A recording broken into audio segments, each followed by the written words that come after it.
Mangwanani akanaka sangano dzone raMwari. Tinoda kutenda Mwari nhasi nemusi weSabata. Titenda Jehovha kuti vatipa upenyu kunosvika muzuva ranhasi. Mazuva ano hama dzangu shuwa kuona uchibva pane rimwe Sabata uchinobata rimwe inyasha dzaMwari. Saka dei Mwari vakatitirawo zvakanaka, vakatikomborera pasevhisi yatichava nayo muzuva ranhasi, ikaitiwa nenguva yekunamata kuna baba vedu vari kumusoro kudenga nepano pasi. Nokutendai pamangwananano maita enyu Mwari kuti matibetsera mukatipa chipo cheupenyu. Zvino iye zvino chitaurai nesu apo muchataura imwi nokumbira nzeve dzemwoyo kukuteerera inzwi renyu kuti mutiitire unyasha. Zita rino ndikokudzwa pasi nekudenga naJesu tanamata, amen. Pamangwanani ano ndoda kutenda kutizo Mwari vachitibetsera. Tichadzidza tiri mubhuku raExodus. Exodus tichabata in Exodus chapter 14. Mavhesi edu nhasi atichadzidza pamusoro pawo ndivhesi ndiya 13 navhesi ndiya 14. Ndo pachitabata, asi chero tikangobata mamwe tikangobata but atinenge tichitarisa ifungwa dzinowanikwa muvhesi ra13 navhesi ra14 pana Exodus chapter ndiya 14. Tikatarisa musoro wenyaya yedu unoti izvo: don't remain static, go forward. Don't remain static, go forward. Usarambe wakamira, asi enderera mberi. Ichokwadi kuti izvo pakati pekunamata, kunamata hakusi kungogara, asi kunamata rwendo. Muchabona kuti vose vakafunga pamusoro pefungwa yekunamata vose vakapinda murwendo. Saka tichitarisa tichabona isusu kuti izvo poka poka patinenge chiitika tizive kuti tiri parwendo. Tiri kuendepi? Tiri parwendo rwokuenda kumusoro kudenga. Saka nemamwe manzwi kunamata kunotivhisa pane rumwe rutivi, on the other side of the planet into the other side of the universe. Saka tichabona isusu kuti nyaya yatiri kutarisa nezvayo, tichimbopawo background yenyaya, tiri kutarisa nyaya iri pakati pevana vakwaIsraeri.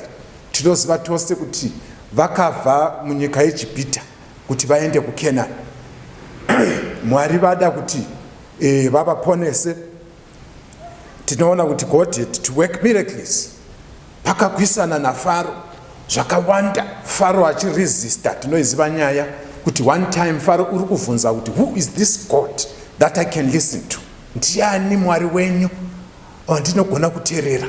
Ndiani Mwari wenyu anogona kukubvisai paruoko rwangu? Saka kureva kuti Faro waiganza achifungwa kuti izvo unogona kumisana naMwari. Asi toda kutenda kuti Mwari zvose zvaitika zvakaitika, but nhasi tiri kutarisa kuti Mwari vachipinda naIsraeri, vachibuda naye after Faro avhuma kuti ngavabude. Tinoona kuti nyaya yakange ichizonoperera paRed Sea. Tiri papo nyaya inotibudza kuti izvo they had a tremendous challenge of escaping from Egypt. Israel faced the Red Sea with the Pharaoh's army approaching from behind. Kuti Mwari vakafamba navo, vachifamba navo, vakasvika panzvimbo vatarisana negungwa dzvuku. Vatarisana negungwa dzvuku, tinobona isusu kuti izvo mativi ose kwakange kusingachafambiki. Uko nerutivi pakange pane mazikomo, and then pamberi pakange pane the Red Sea. Kumashure hondo yaFaro yakabva yatevera. Saka tabona kuti it was not an easy situation. Chero wakange uri iwe, kana wasvika panguva yakadaro, ichokwadi kuti you could think twice. Vana vaIsraeri vakatanga kusanzwisisa, vakatanga kucomplaina kubva kuna Moses. Chokwadi chiripo ndechekuti these Israelites there were no boats to cross.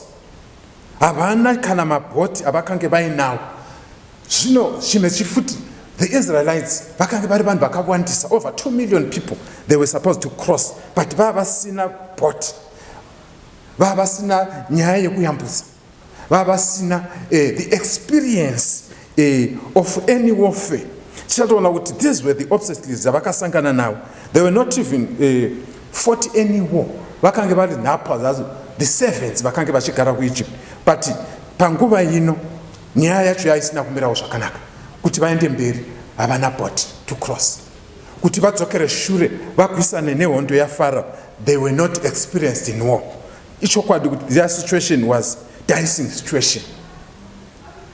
Kana tikaenda tarisa chienda mberi tinoona kuti Exodus chapter 14 zvakare uchiverenga pana verse ya 10 na 12, they started to complain kuna Moses. Moses was the only leader waizivana naMwari. As a result vakatanga kucomplaina kana kuti vakatanga kutaura naMoses vachitaura kugunun'una kwavo. Pane zvakawanda zvavakataura kana muchiverengawo mavhesi, but kana tikangotarisa nyaya yakasara iri maoko aMoses. He was the only man aifanira kuprovide a reply, aifanira kuprovide an assurance, aifanira kuprovide an answer at that particular time. Ndoda kutenda kuti tichitarisa Moses anotaura, regai tiverenge vhesi ratinobva naro muna vhesi ndera 15 chapter ndiya 14 yaExodus, tizwe kuti Moses wakati kudini. Vhesi ndera 13 vanzi izvo, zvino Moses akati kuvanhu, musatya henyu, mirai mugovona sununguro yaJehovha yaachakuitirai nhasi, nokuti vaIjipita vamunovona nhasi hamukazovavonizve nokusingaperi. Jehovha uchakurwirai, imi munofanira kunyarara henyu. Mwari ngavakudzwe neshoko ravo. Zvanzi Moses, chinhu chotekutanga panapa ndechekuti Moses was the leader, wakamira panyaya yaMwari. Andina pandinoverenga mubhaibheri kutaura pamusoro penyaya iyi kuti peradventure Moses waiziva kuti what was the situation ahead. Bhaibheri harisi kutaura, ende ishuwa kuti Moses didn't even know. Mwari havana kuronga naMoses kuti izo ndichaparadza maIjipita. Asi chakange china Moses ndechokuti Moses waitenda kuna Mwari wake. He was very sure kuti his God was going to provide a way. Inzwa mudikana, muupenyu hwako so iwe hapana chaunoziva, iwe hapana chawakati wasangana nacho. You are living this life once uchienda mberi pawakabva nepauri kuenda, hausati waziva zviri future. You have never been in the future. Most of these issues, they are just happening to you as a surprise, just like what happened to Moses. Moses waiziva kuti izo pana Jehovha. He had trust kuna Mwari uyu. Saka neniwo ndiri kuti izo hatisati tambosangana isusu nechinhu chinoziva naCovid, hatisati tambosangana nezvinhu zviri kutinetsa munyika mupasi rino iri. Asi chatinoziva hechi, tinoziva kuti tina Mwari akabva kumangwana. We've got a God who is from the future into the past. As a result, kana takatenda muna Mwari, tinofanira kutendeseka kuti this same God is going to keep us. This same God is going to see us through even in these difficult times, nyangwe panguva dzana COVID-19. Uripere hanu mamdikana. Chokwadi kuti izo kunogona kudaro zvina kutistepa kuti iye zvino pamwe wagara pamba sometime nokutenda kwako kwaderera nemhaka yokuti hauchaende pamwe kunonamata uri muchechi, church that the church has been closed. You have decided even to sit down and relax. Mwari voti izo, don't be static. Usamira, usagara, go forward. Zvanzi Moses akachitaura mashoko aya ari kuti izo, fear not, stand still and see the Lord's power. Kana chitarisa in the Hebrew way, yakaiswa nenzera yakati nemamwe manzi nefungwa yechiHebheru nyaya iyi yaireva kuti make yourself stand, make yourself stand, let your heart fail, let not your heart fail or sink or stagger through unbelief, but with a quiet mind look up to God. Iwe ramba wakamira, usavhumire moyo wako usakurigwa, moyo wako ngausakurigwa, usanyura, usakakamara, usakadzika, asi usasvikire chero nekusatenda, asi tenda uti utarire pfungwa yako ngaitarire kuna Mwari. These were the strong words and the encouraging words from a leader. Moses as a leader wakataura mashoko iwa. Kana tikatarisa zvakare, karata yaMoses yakamira sei? Moses ndiye uya pana Numbers chapter 12 verse 3 patinouza Bible chitizo Moses was the only man the world has produced. There is no one behind Moses, there is no one after Moses who was so meek. Ndiye murume uya wokumira naMwari kutizo kana Mwari mafunga kuparadza vanhu ava visaiwe zita rangu munyaya mubhuku reupenyu. Muri vatendi. Saka Moses waitaridza kuziva pamusoro paMwari vanotenda. Ine handizivi hama yangu kuti unoziva here, une ruzivo here pamusoro paMwari waunonamata, kuti kana nyaya dzamira, kana nyaya dzeupenyu dzakuomera, pana nyaya dzekunamata dzakuomera, kana Satani waisa mijenya pamberi peupenyu hwako, unogona here kumira. So as Moses, he encouraged them to stand still. Chii chatinotaura pamusoro pekuti stand still. Varanoti stand still nemame manzi. Moses was saying, think not to save yourself. Stand still means think not to save yourself. By confidence in God, into peaceful thoughts of the great salvation God is about to work for you. Stand still. Uvimbe na Mwari. Nekuti nemhaka yekuvimba kwako kuna Mwari, Mwari vaakuda kuita zvinhu zvikuru muupenyu hwako. Ndizvo zvakaitaurwa naMoses kuti pakange vahuta vahla hondo yaFarao vashaya zvokuita, Mwari vakati through Moses zvanzizo, mirai zvivindi, mirai nekusatya, musatye nekuti Mwari mukuru wamunotenda kwavari vaakuda kuita zvinhu zvikuru. Nenzira imwe cheteyo hama yangu muzuva ranhasi ndiri kuti izo panyaya idzodzi wakagara uri pamba pako, Mwari vari kuti izo be still. Mira uone, imbomira urege kuzendama pafungwa dzako, imbomira urege kuzendama padzidzo yako, imbomira urege kuzendama paexperience yako, umboregedza umbobona kuti Mwari vanoda kukuitira zvipi. Stand still.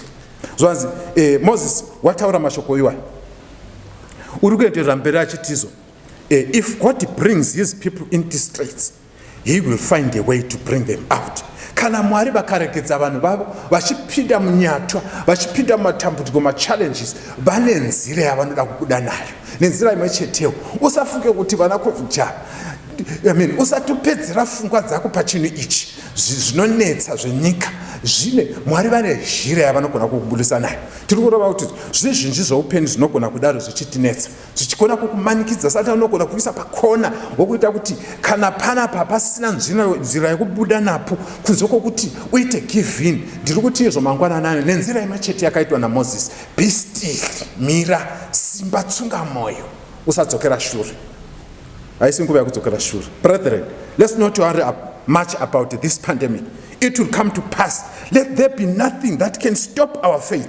Instead, let us stand still and see the salvation of God. Ngatisadzokera shure hama dzangu. Ngatisabata tikadududza hazvifadze Mwari.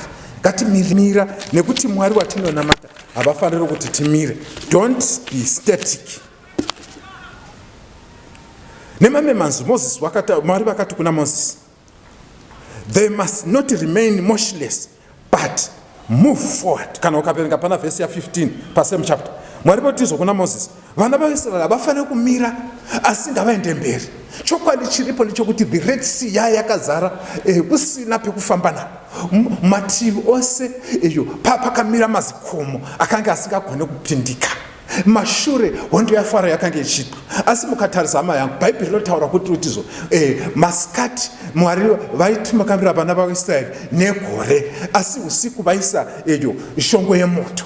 Saka muchabona kuti what was separating God's people and the Egyptians, it was just Mwari, presence ya Mwari iripo. Ukapereka zvakare Bhaibheri rokuratidza kuti izo pavakange vari kufamba usiku zvanzizo Mwari vaivheneka pazhira dzavo. Kumashure reririma uripo here hama mudikani, kuti panguva dzakadai vana COVID, panguva dzakadai dzokuomegwa, rinenge riri rima sati anoonekwa isa rima asi we don't concentrate pa the darkness of this world but tiri kutizo chiconcentrate uvone kuhwinya nekupenyeswa kunoitwa naMwari zhira yako ichapenya zvazivana Genesis Abraham wakasangana neissue iyi chapter 22 mukaiverenga the whole chapter Mwari ndiye akasvika anzi shoko raJehovha rakasvika rikati kuna Abraham tora mwana wako Isaac the only son your only son Isaac uende naye mugomo reMoria.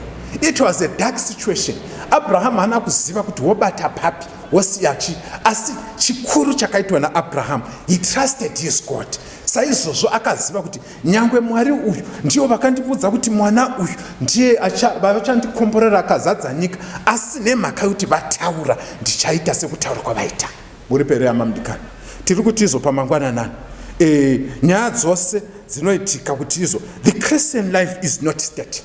Haugona kumira. Abraham de akamira asina kuzodanwa nokuti ndibaba vekutenda. If you could just stand asina kuona ma promises aMwari. Who knows, sometime in your life ndiwe unofana kuzadzisa promise yaMwari. Abraham took it upon himself ndovhaenda akateedzera izvo Mwari zvavakange vataura.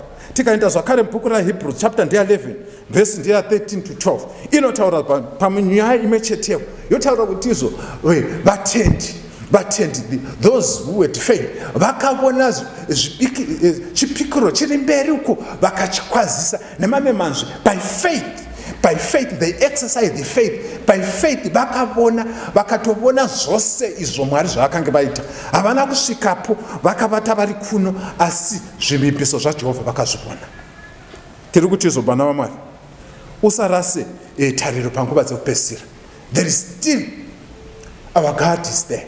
Our God is still prepared to stand for us. Don't be static.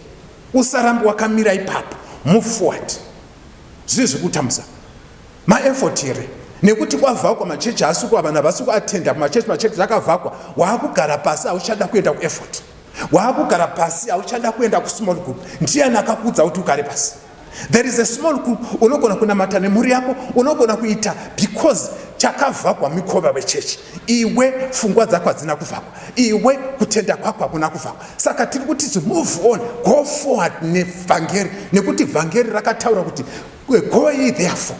Akataura zvakare pana Luke chapter 19 ukaverenga Bible Jesu votizo occupy till I come akatibata kusvikira ndabuya haasati atiregedza. Saka chero panguva yeope covid or no covid lockdown or no lockdown let us occupy till he comes.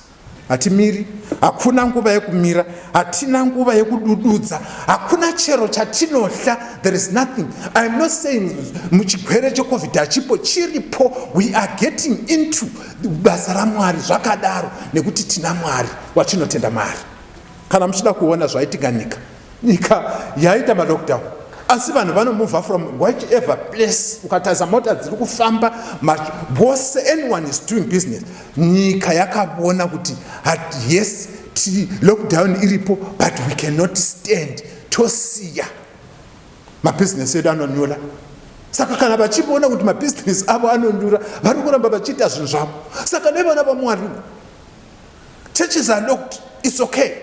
But tiri kuti izo shanda nenzira dzaunofana kuti ushande nadzo. You have got somebody to talk to. You can use even the digital yose inogona kushanda. Tinofona mafona ana kulokiwa zvose zvinoshanda. Shanda nezvinoshanda kuti basa raMwari riende mberi.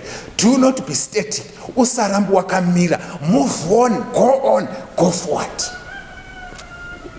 Tikatarisa point inotevera tiri kuona kuti there is a principle. Mwari vari kushandisa yatinotizo is a principle. A principle doesn't change when an obstacle is placed in our past. The road gets a little bumpy, a sea in front of us, and we have not a boat when the enemy attacks our situation. Our situation looks impossible. God regains us to move forward. Ichokwadi. Chinhu chinonzi principle. Zhira gwaro nyangwe pakamira chii chiri pamberi pedu hazvireve kuti takufanira kumira. nemamwe manzwi Moses uri kutizo don't worry musakadzika tinaye Mwari tiri kuenda mberi. We have to move.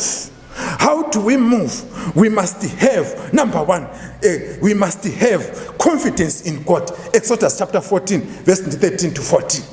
Moses what yes, Gwendo, cannot the sea, the Red Sea is there, but we are moving ahead. How are we going to move? Moses is saying, it is not my issue to tell you how. It is not the issue of us to worry about that one, but we have to move. Amna kuziwa muripo baba tiri kutizwa Moses muranda wa Mwari nemhaka yekutenda kwake nemhaka yetrust yake. He was so confident kuti Mwari vanogona kumitira zvikuru. As a result, reply yake pavana vaIsraeri yaitizo vana vaMwari handizivi musaswera muchindinetsa mune nyaya yekundibvunza kuti todini, asi chandinoziva ndechekuti watakabva naye, zhira yatakabva nayo, yandakaratidzwa, yandakavudziwa kuti tinoenda nayo ndiyoyi, kuti yaguma kwandiri is not an issue, kuti pane Red Sea mberi is not an issue. Chandinoziva ndechekuti we have to move forward. Muripo ere vatende. Saka tiri kutizvo mangwananani nyaya yeri kutaurwa naMozisi ndeyekuti we must have confidence in God. COVID or no COVID, lockdown or no lockdown, let us have confidence. Ngativimbei naMwari panguva idzodzi kuti tichabuda sei. It is not our issue. Mwari ndiwo vakatanga gwendo, saka vanofanira kuprovide a way yokuti tinopedza sei gwendo kwedu kwechikristu. Chatinoda ndechekuti isusu tinoda kuti Mwari vatiponese. Kuti vanotiponesa nei hatizizivi, asi nyaya yatinotenda ndeyekuti ivo zvavakabva from the future and at the same time is from the past. Ivo vanoziva kuti tichabuda sei. Ndio zvakataurwa naMoses. We must freely extend because it's personal, it must be freely given. Kana tikatarisa tiri kuona kutizo 1 Timothy chapter 4. Kana tikatarisa 1 Timothy ndi verse 4 verse 10. Kana taitarisa Bible zvakare rinotibudza zvimwe pamusoro penyaya iyi. We have to learn to freely rely on God. Tinofanira kudzidza kuti tivimbe muna Mwari. Kana munhu akavimba naMwari, song inotaurwa, it is so sweet to trust in Jesus. Kana munhu akagona kuvimba naMwari, zvinhu zvose zvinonaka. Amamdikana munoziva kana tikatarisa even in the practical life, munhu vanhu vaviri vanorovorana, kureva kuti mumwe munhu unogona kumurovora achibva down Mandarwen uko paasingazivi, wobva kuMandarwen achinogara kuchonocho, achingobva unosiya aoneka vekumusha kwavo achinogara nevanhu vasingazivi. What chinenge chiri secret? The secret ndeyekuti this person watrusta munhu wati unomuda, saka unosiya zveMandarwen unogara kuchonocho. Asi isusu Mwari votizo tine kumusha kwatinofanira kuenda, kwatakagadzirirwa naMwari. Saka kumusha ikoko ndiyo kuri kutidana kutizo tigadzirire zvokumunda. Zvanzi vakabona zvose zvenyika ino zvazvisingachavabetseri, heroes of faith vakabona zvose zvisingachavabetseri, asi vakafunga pamusoro paMwari. Nenzira imwe chete tiri kutizo tivimbe naMwari uyu sezvakataita. Saka vaIsraeri vakacrossa Red Sea. Deviation is not trusting. John chapter 16 verse 33. Now 1 Corinthians chapter 15 verse 57.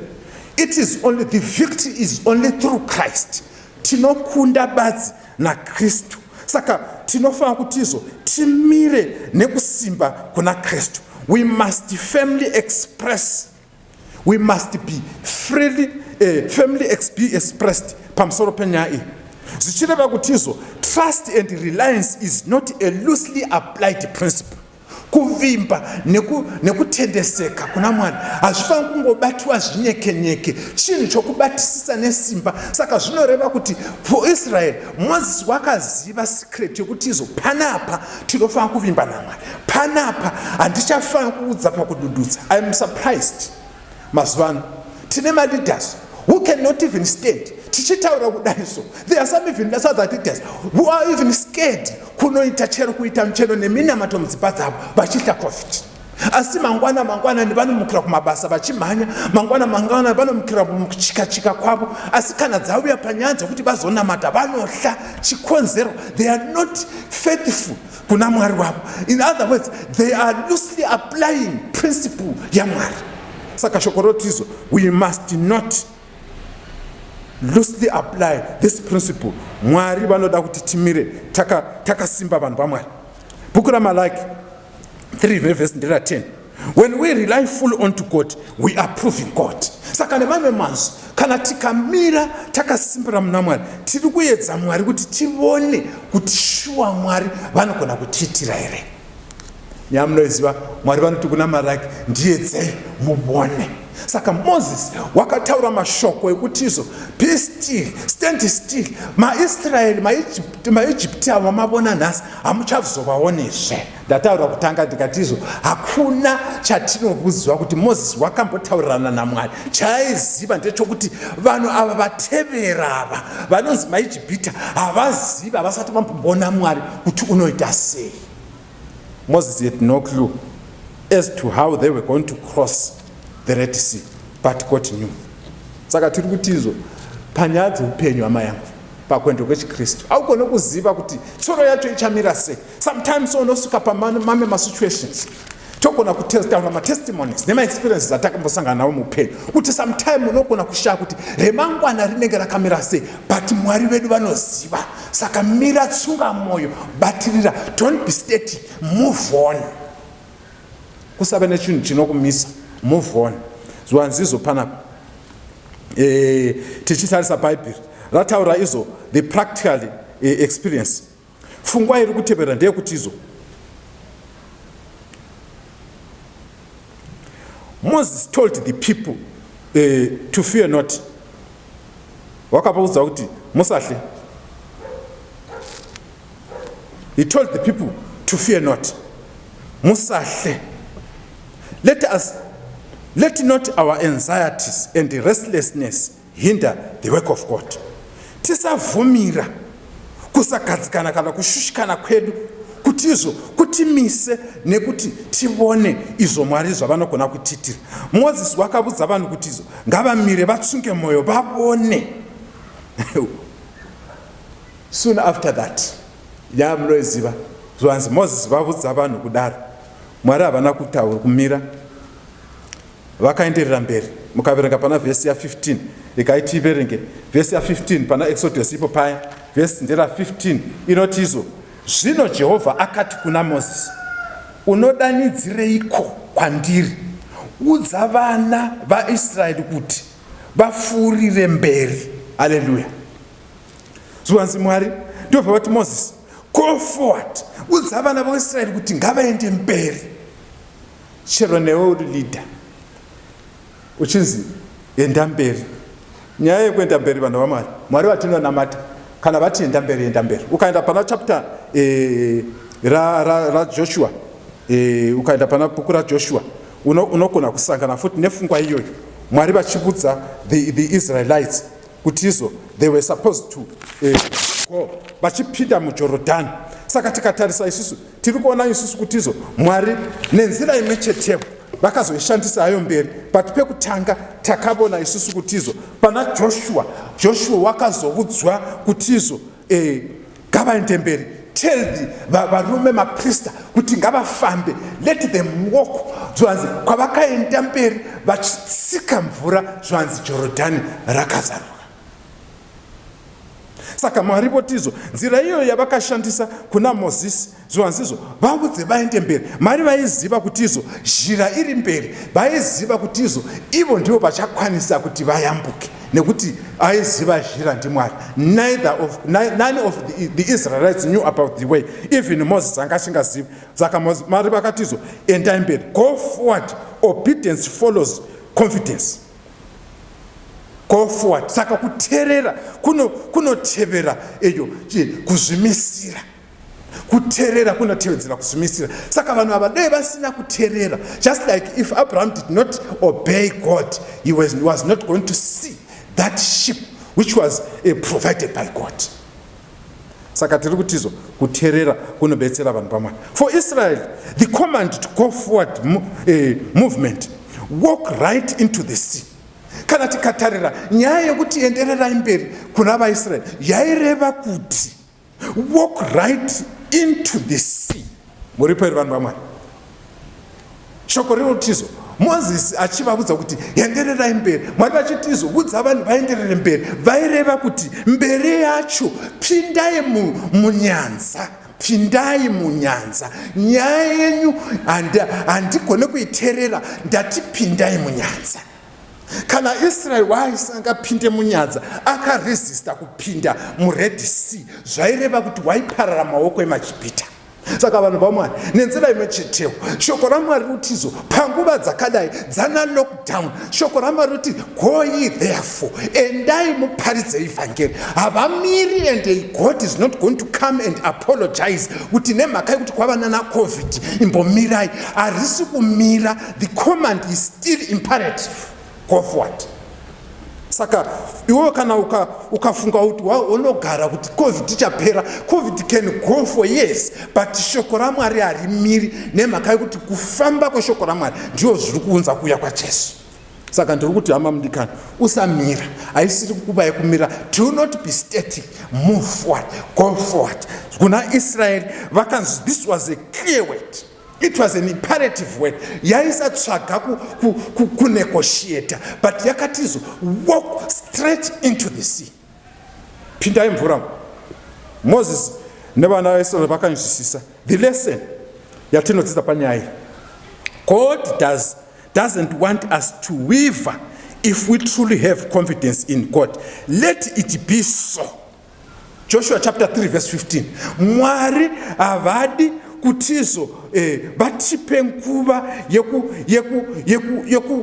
yekuita sekunga uri kunzvenga, harinzvengeki. Kana tichitaura shoko raMwari rataura, tinofanira kuva nezvivindi zvokuvimba naMwari wacho. Nguva yaJoshua chapter 3 verse 15 zvanzizo shoko rakatizo vaprista vakanga vakatakura the areka, Mwari vakati pindai muJorodhani. Zvanzi vakapinda, vachingotanga kupinda Jorodhani rwava rakazara, because nguva yacho it was not the conducive time, but Mwari vakasarudza nguva yekuzara kweJorodhani kuti izovati Israel across. Why God elected such times? It was because Mwari havashandi nezvinoendeka zvevanhu. Mwari vanoshanda nenzira dzavo saMwari. If God wants to prove himself who he is, anotsvaka the impossibilities, ndo dzaanoshanda nazo. Bhuku laLuka rotizo, for all things are impossible with men, but they are possible with God. Ipapo panonzi hapapindiki, ndio panofamba. Ndiri kuti panguva dzelockdown ndipo Mwari pavanoda basa ravo rifambe. Ndio panguva dzekuti vazhinji vazive pamusoro paMwari. Ndio zvakare nguva yekuti vazhinji vabhabhatidzwe, vazhinji vasimbe mukutenda, vazhinji vadzidziswe shoko. Ndio nguva yekufamba kwemaVOP, ndio nguva yekufamba kwemaBook of the Year, ndio nguva yekufambiswa kweshoko raMwari. Kana kwakadai, when people are in this situation, Mwari votizo, do not be static, but move forward. Israel wakazvitira dzvene nokufamba achienderera mberi. Muri mberi vatende ukataza bhaibheri rotizo kwavakange vayambuka, vachingoyambuka so vabona kuti maIjipita they are no more there. Zvanzi vakatanga kuimba rwiyo. Saka tiri kutizo there is still the song of victory has to be sung nevana vaMwari. How can you sing song of victory iwo uri hwende wakamira uchidududza nezvinhu zvinopera? These things are just but temporary. But tiri kutizo Mwari kana vataura mwana batirira, joy comes in the morning. Very soon Mwari vedu vachauya. Hebrews chapter 10:23, profession of our faith without wavering, he is faithful. Tiri kutizo Mwari vedu vakatendeka. We are worshiping a God who is faithful. Tiri kunamata Mwari vakatendeka, Mwari vakavimbika, Mwari vasingagone kudududza, Mwari vasingagone kudzokera shure. What he says, he means it. Exodus chapter 14 ukaverenga verse 17 to 29, and tisina nguva yekuiverenga, moiverenga muri pamba ipapo, should be guided by authority. For Israel moving forward caused the separation from Egypt away, but from their old lies bondage. kufamba kwavana vaMwari vachienda mberi zvakakonzeresa kuparadzana, kwete pamaEgyptians chete, but zvakakonzeresa kuparadzana kuupenyu hwavo hwekare vachipinda muupenyu hutsva. Inzwa mudikani, tiri kutizo these Israelites vakanga vari in the land of bondage for over 400 and something years. Yes, their life was full of bondage. Chero mupfungwa dzavo, their mindset yakanga yakazara nekuva nhapwa, asi pavakangoyambuka the Red Sea, nyaya yeubondage yakasara kumhiriyo. Makanteerera here vanhu vamwari, tiri kuti izo nyaya yekuenderera mberi, once shoko raMwari richitienderera mberi panguva idzodzi dzenguva dzakaoma, idzo dzinoita sekuti dziri so difficult, tiri kuti izo une kame kamentality keubondage kwakakubata, kame kamentality kwaSatani paakaisa kukubata, kukucoxta, so woita chimunhu chake chokuti papoga anongokuvhundisira, akaunza kugwere, akaunza dambudziko, iwe wangohuta wodzokera shure. The moment pauchatanga kufamba uchimova from being static, uchimova uchiita emotion ahead, shoko raJehovha zvanzi ipapo ndipo pauchaseparata from an old life into the new life. Rataura kuti Bhaibheri rataura kuti izvo vakati vachiyambuka, zvanzi Miriam akatanga a song. It was a song of victory. Uchaimba here song iyi? Ndichaimba here song iyi?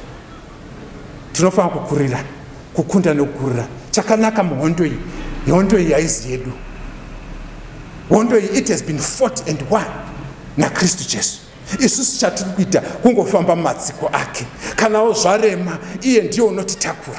Ukabereka sister White vachitaura nema last David kuti izvo pamazuva ekupedzisira ndakabona vana vaMwari vachifamba nzira, the road was becoming narrower and narrower, ichingomanikana nekumanikana. Zvanzi pane dzimwe nguva vakaifamba vanhu vari vaviri, pakagumisira pakufamba munhu wava pamwe chete, zvichireva kukosha kweupenyu. Asi nyange zvakadaro ukatarira, zvanzi pamwe waigona kutarisa uchiona mafootprints, vanhu vachifamba vari vaviri, pamwe mafootprints achiratidza kuti munhu waifamba ava wega. Zvanzi mubvunzo wobvunza kuti what was happening? Panapa ndinoona 2 footprints, apa ndakuona 1. Zvanzi Jesu chataura kuti izvo pamwe nemhaka yezigozhero ndaiko kuita zvokukubereka murupere vatendi. Sometime kana tichifamba nevana vedu vadiki, unosvika mwana paanoneta, paanenge aneta, iwe semubereki unogona kumsimudza womutakura nemhaka yokuti haachakwanisi, pamwe unogona kuzvifambira. Saka nenzira imwe chete Mwari vanotiitira zvakadaro. Patinenge taomegwa, zvatiomera, sometime God vanotitakura, he lifts us up, nekuti vavariro yavo kuti tipedze rwendo. Haisi pfungwa yaMwari yokuti tisapedza rwendo. Pamangwananani ndoda kukuudzai nokukuita an assurance kuti this that happens to Israel, it can also happen in our lives. Takazvinyoregwa zvinhu izvi kuti tivone zvive a life and a practical experience kwatiri, so that when we get into my experiences akadaro, nesuo tiwane simba, the rejuvenated power to move on, to soldier on, nekuti joy comes in the morning. Very soon Jesu vanobuya, Jesu vava pamusiwo kuti vabuye. So as they witnessed the mighty hand in their midst, nemhaka yekuti vakateerera the command which was compared, which was an imperative way, vakateerera vakapinda, vakavona ruoko rwaMwari rwakasimba pakati pavo. If we don't move forward, they could, if they didn't move forward, they could have faced Pharaoh's army and diluted wrath and slavery or death. Dei vasina kuenda mberi, vakange vachizosangana nehasha dzaFarao dzisina kuvhenganiswa. Vaizozvionera nekuti musi wacho Bhaibheri roti izvo, Pharaoh wakatora the best of the soldiers, the best of the chariots, the best of the armory kuti atevere. Saka that means Pharaoh on that particular day akanga asiri an ordinary man. He was just a fearful man, he was just a ruthless man, he was going to kill each and everyone. But alas, he didn't know kuti izvo ndo paizoperera rusando. nhoroondo yake ndiyo paizopera. Muri peri vatendi? Saka Israeri Mwari ngavatendwe kuti wakakoopareta naMwari kuti kuyambukiwe nyaya isare pana Faro. Muri peri vatendi? Kana ukazoenderera mberi uchaona kuti this thing Faro Mwari vaiziva. Ukatarira Bhaibheri roti izvo Mwari vakakonzeresa kuti Faro ave nepfungwa dzekutevera Israel. Why God vakaita izvozvo? Is because Pharaoh and God were fighting. Kana mukatarira Pharaoh wakataura mashoko kuti who is this God that I can respect? Who is this God that I can listen to? Ndiani Mwari uyu Moses wandinogona kuteerera? Ndiani Mwari uyu unogona kukuburisa iwe nevanhu venyu mumaoko chanza cheruoko rwangu? Saka God was at war with the Pharaoh. Makantera vanhu vamwe. Saka nemamwe manzwi kutevera kwaFaro nengoro dzake nevanhu vake yakanga iri hondo. Mwari vaikonzeresa kuti nyaya yakanga ichifanira kuti inoperera paRed Sea. Ndo paiperera nyaya yacho. Ndiri kuti kudii mudikani? Ndiri kuti izvo Mwari vanoita mavune kuti kwete nezvinhu izvozvo. God has to come to the end of this war between himself and the devil. Inofanira kupera hondo iyi. Saka iwewe usamira panyaya dzakadai. Famba. Usamira. Shoko raMwari, shoko ranhasi rinotizo flee for your life. Chapter 19 ya Genesis inotizo Loti ngiro zabata Loti nevasikana vanasikana vake vapinda mubani. Uri kutizo flee for your life. Tizai nemhaka youpenyu hwenyu. Kumira kwemuKristu kuri kupinza pariski. Saka ndikuti pane vose vavake mbonge vakufunga kuti izoboda kumira kusvikira vaona chechi chivhugwa. Ndiri kuti sorry hama yangu, haisi nguva yekumira. Tiza nemhaka youpenyu hwako. Famba pinda mubasa raMwari. Famba usamira. Usave nechimwe chinomira kutenda kwako ngakusamira. Kana pamwe wainamata kamwe kana kuti kaviri pazuva, ndiri kuti izo can you triple that? Dabhula unamate as if this is your last day in life. Ichocho chinhu chichakuita kuti usimbe pakutenda. Look at chapter 9 verse 62. Our obedience to the Lord will separate us from the sin's power. Tikaterera inzwi raJehovha tichasungunugwa kubva musimba reutapwa, kubva musimba rechivi. Chii chatiri kutaura nezvacho? Israeri wakakunda, wakayambuka Red Sea. Chikonzero wakateerera shoko raMwari. Saka nenzira imwe chete iwe hama yangu neni ndiri kuti izvo panguva ino yakadai tikateerera inzwi raMwari ichokwadi tichayambuka. Vamwe voshaya kuti mayambuka sei, asi nhoroondo sezvairi iri kutaura kuti izvo once and haisati yamboitika. History has recorded it kuti izvo pane vana vaIsraeri vakamboyambuka. Nyambe mascientists vamwe vakambozvada kuzviramba, but archaeologists they have also come with the evidence kuti yes vakayambuka nepakana. Ukaenda pana 1798 around 1798 uchaona kuti nguva yana Napoleon panapa zvanzi vachifamba nezvikepe zvavo vakakwanisa kusvika. Vari kufungidzira kuti vakayambuka panzira iyo, zvichireva kuti there is something in record inoreva kuti Israel wakabuda napo. Saka zvinhu zvakaitika hama yangu nenzira imwe cheteyo. It can still happen during our times. Panguva dzana COVID we can say it. Mwari vedu varipo kuchengetesa. Where are you putting your hands right now? This is my appeal. Rukoko rwangu mangwananani ruri kuti izvo zvavavona zvinhu zvose izvi zvavawa Mwari vachiti izvo usamira. Where are you putting your hands right now? Uri kuisa papi maoko ako? Zvanzi izvo shoko Jesu vakati izvo occupy till I come. Luke chapter 19 verse 13. Batirira kusvikira ndabuya. Kubatira pakudini. Ukatarira nyaya inotaura pamusoro pekuti izvo munhu kana akabatira geje haagoni kubata geje achitarira parutivi nekuti unosiya mabhanga. Saka nenzira imwe chete ndiri kuti izvo mwana waMwari muzuva ramangwana nanhasi tichivhara nyaya yedu yezuva ranhasi ndiri kuti batirira muruoko rwaJehovha, batirira mumapromises aJehovha, batirira mukutenda, nekuti Mwari havatirasisi. Yes, vanhu vanogona kukurasisa, asi God cannot and does not disappoint. Kana akanga ari Mwari vairasisa Israeli musi uya, Mwari vaigona kuvasiya voga. Nemhaka yokuti kana mashure vakange vacomplaina zvakawanda, but vose vakateerera vakayambuka miriyo. Saka nenzira imachete hama yangu, tiri kutizvo kumusha kwatova pedyo, Jesu vanobuya, vhangeri rinofanira kuparidziwa in season and out of season. This is out of season that we are supposed to preach the gospel.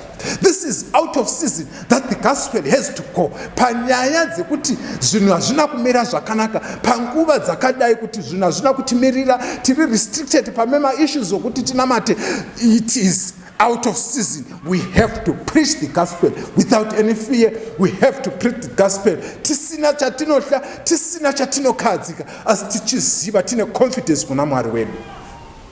Kuda kwako here mangwananani, uda kunamata newe, oti Mwari ndibetserei, mazuva ano zvakaoma so, ndava shoko renyu ndiri kutizi ndienderere mberi. Kuti ndichaenderera mberi sei, rwizi Red Sea iri pamberi pangu handizivi, but imimi ndava inzwi renyu ndichitaura, ndinoda kuenderera mberi. Kana varipo uchisimudza mavoko, regai tinamate. Baba vedu vari kumusoro kudenga nepano pasi, tinokutendai Jehovha pamangwananani, maita enyu Mwari, matirangaridza kuti izvo tisamira, tienderere mberi. Yeyo nguva yasvika, tinoda kuenderera mberi. Ndoda kunamata nehama dzangu, takasimudzawo mavoko pane dzimwe nguva, tikasimudzawo hana dzedu, tiri kusimudzira kwamuri. Tivoneiwo imi magara muchiverenga zvemukati, verengai mwoyo yedu. Tinokudisai Mwari kuti tiende mberi, kuti tichafamba sei imi ndimi munoziva. We are only praying that enable us to, kuitira kuti basa renyu rienderere mberi. Zvino tinonamata kuti nemusi wamunobuya tiwanike mazita edu akanyokwa mubhuku rokupona. Izvi tozvikumbira kubudisa nezita raJesu nogara usingaperi. Amen. When the trumpet of the Lord shall sound, and